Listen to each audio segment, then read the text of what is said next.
அறிவுபூர்வமான வந்து பார்த்தா ஆன்மீக பூர்வமான பதில்களை நம்ம கொடுத்துட்டா எவனும் நம்மள மதம் மாற்ற மாட்டான். நீங்க வீக்கா இருக்க போய் தான் வந்து பார்த்தா மதத்தை மாத்திட்டே வந்து பார்த்தா இருக்காங்க. எதற்காக காது குத்துறோம்? இப்போ பாருங்க, சின்ன வயசுல வந்து பார்த்தோன்னா சின்ன வயசுல குழந்தைங்க ஏதாவது வந்து பார்த்தா மறந்துட்டாங்கன்னா இந்த மேக்ஸ் டீச்சர் என்ன பண்ணி இந்த காதை பிடிச்சி இப்படி திருக்குவார்.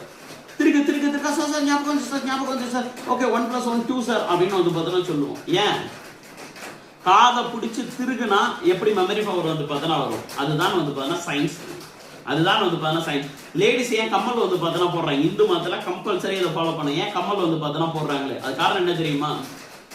ஆண்களை விட பெண்களுக்கு வந்து பார்த்தோன்னா ஞாபக சக்தி வந்து பார்த்தோன்னா அதிகம். இது ஒரு எக்ஸாம்பிளாவே வந்து பார்த்தோன்னா சொல்லலாமே. ஆண்கள் எல்லாம் நேற்று காலையில என்ன நடந்துச்சுன்றதே மறந்துடுவாங்க. இன்னைக்கு காலையில என்ன நடந்துச்சுன்றத பெரும்பாலான ஆண்கள் மறந்துடுவாங்க. ஆனா பெண்கள் எல்லாம் போன தீபாவளிக்கே எனக்கு இதை பண்ணலான்னு சொன்னல, பண்ணியா? போன பொங்கலுக்கு வந்து பார்த்தா எங்க அம்மாவை இதை திட்டல, அடுத்த 5 வருஷத்துக்கு முன்னால வந்து பார்த்தா என்ன இந்த வார்த்தை வந்து பார்த்தா சொன்னு சொல்லிட்டு ஈஸியா ஞாபகம் வச்சுட்டு இருப்பாங்க. நம்ம எல்லாம் சாவி எங்கேயா வச்சுட்டு தேடுவோம். பைக்கையோ இல்லை கார்க்கையோ இல்லை ஃபோனோ இல்லை ஃபோனோட சார்ஜரை வச்சுட்டு எங்கேயோ ஒன்று தேடிட்டு இருப்போம்.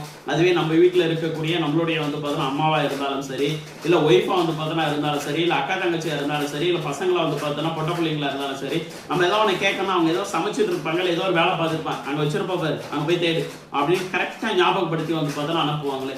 அவங்களுக்கு மெமரி பவர் அதிகம். அதனால தான் காது வந்து பார்த்தோன்னா குத்திட்டு இருக்காங்க. காது குத்தப்படுது அப்படின்னாலே மெமரி பவர் அதிகம். ஏன் மூக்குத்தி வந்து பார்த்தோன்னா போடுறாங்க? மூக்குத்தி போடுறதுக்கு பின்னால இருக்கக்கூடிய வந்து பார்த்தோன்னா சயின்ஸ் வந்து பார்த்தோன்னா என்ன? வீசிங் ப்ராப்ளம், ஆஸ்துமா வந்து பார்த்தோன்னா இஷ்யூலாம் வராமல் இருக்கிறதுக்காக தான் வந்து பார்த்தோன்னா மூக்குத்தி போடுறது. கொட்டி ஏன் வைக்கிறாங்க? ஏன் திருநீர் வந்து பார்த்தோன்னா பூசுறாங்க? இந்த இடம் காலியா இருக்கக்கூடாது. எப்பவுமே இந்த நெற்றின்றது காலியாவே வந்து பார்த்தோன்னா இருக்கவே கூடாது. அதில் திருநீர் பூசி வந்து பார்த்தோன்னா இருக்கணும். ஏன் இந்த இடத்துல போட்டு வந்து பார்த்தோன்னா வைக்கிறோமே? அடுத்தவங்க யாரும் நம்மளை கண்ட்ரோல் வந்து பார்த்தோன்னா பண்ணக்கூடாது, பண்ண முடியாது அப்படின்ற ஒரு விஷயத்துக்காக தான். ஏன் அவங்க வந்து பார்த்தோன்னா வாரி முடிச்சு வந்து பார்த்தோன்னா கொண்டை போடுறாங்க. இங்க பல்லாங்குழின்னு வந்து பார்த்தோன்னா சொல்லுவாங்க, வேற எங்கேயுமே அடிப்படவே இல்லவா, கீழே விழுந்தா பின்னால வந்து பார்த்தா அடிப்படிச்சு இறந்துட்டாமா அப்படின்னு சொல்லிட்டு இதை பாதுகாக்கணும். இந்த வந்து பார்த்தோன்னா இந்த இடம் சூடாகாம இருக்கணும் அப்படின்றதுக்காக தான். மண்டை சூட வந்து பார்த்தோன்னா மிக்க நபர்கள் சொல்லுவாங்கல்ல, இந்த இடம் பின்பக்கம் மண்டை வந்து பார்த்தோன்னா சூடாகாம இருக்கணும் அப்படின்றதுக்காக தான் இந்த இடத்துல கொண்டை போட்டுட்டு இருக்காங்க. ஏன் மெட்டி போடுறாங்க?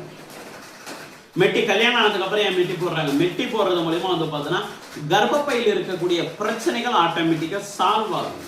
யூட்ரஸ் கம்ப்ளைண்ட் வந்து பார்த்தோன்னா சால்வ் ஆகும். அவங்க கர்ப்பம் தரிக்கிறதுக்கு வந்து பார்த்தா ஈஸியான வழிமுறைகள் வந்து பார்த்தோன்னா உண்டாகுது. ஏன் வளையல் வந்து பார்த்தோன்னா போடுறாங்க?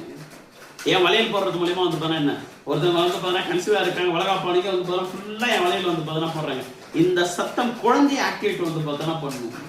நம்மளுடைய பிளட் சர்க்குலேஷனை கரெக்டா வந்து பார்த்தோன்னா எடுத்துட்டு போகுமே. அதே மாதிரி ஏன் தாலி வந்து பார்த்தோன்னா போடுறாங்களே.